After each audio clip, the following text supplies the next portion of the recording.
We are the artisans of war.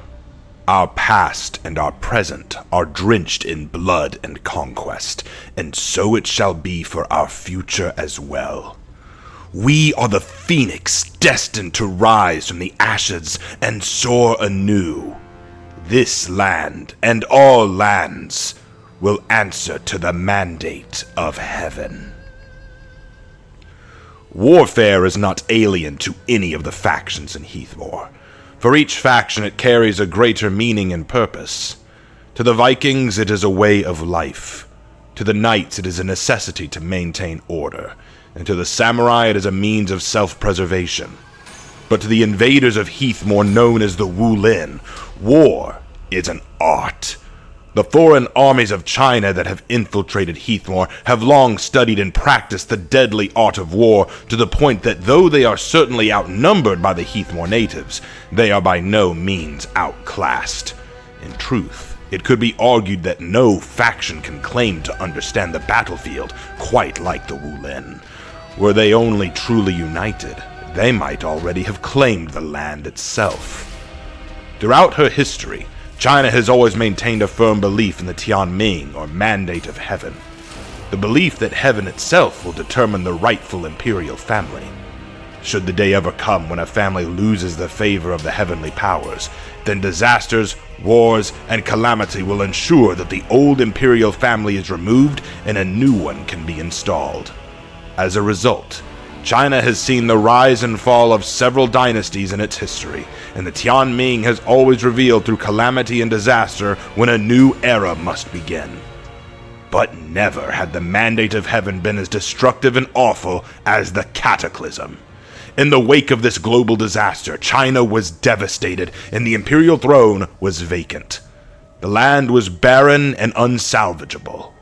Surely the mandate of heaven must be appeased. But then who would rule and begin a new dynasty worthy of heaven? Various warlords and generals all around China built up armies and legions to rise up and claim the seat of the empire. Their names, titles, and legacies, like grains of sand in the desert, are too many to count. As warlords rose and fell, many warriors believed China to be unsavable and sought their destiny in the western lands of Heathmoore.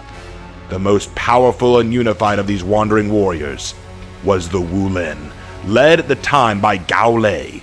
Constructing the Great Chang Pass to secure their passage into Heathmoore, the Wu Lin began their invasion of the war-torn lands. The Wu Lin do not battle as conventionally as the other factions, and as a result of their generations of civil wars and struggle for survival and control in China, the Wu Lin have learned various ways to overcome foes of greater number than themselves. Their dedication to war has taught these warriors to see warfare as a careful art form, using misdirection, balance, and cunning to strike at their opponents in unexpected ways.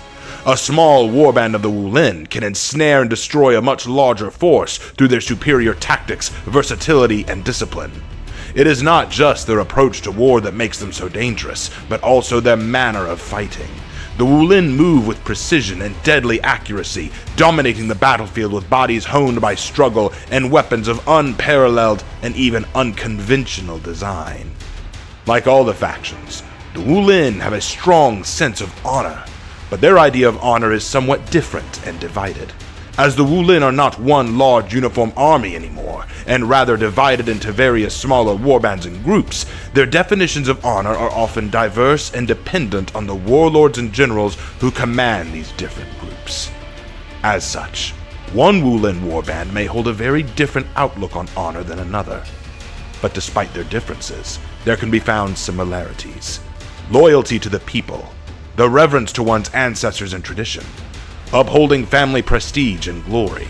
It could be said that the Wu Lin fight to honor their ancestors of the past and to preserve the lives of their people in the future. If this is the case, then the Wu Lin will never be without strong motivation to fight. Perhaps the mandate of heaven will never be satisfied. It may be the fate of the Wu Lin to forever be embroiled in war and hardship. But it has been this very series of trials and hardships that have molded the Wu Lin into more than mere invaders. Many of the Wu Lin have made Heathmoore their new home, feeling quite welcome amongst the constant battles and skirmishes. After all, when warfare is your art, then it is your life. For their families and their future, the Wu Lin will never retreat from their destiny. All of Heathmoore stands in awe and admiration at the tapestry of war that the Wu Lin are painting in blood across the lands of Heathmoore. And what a masterpiece they have designed.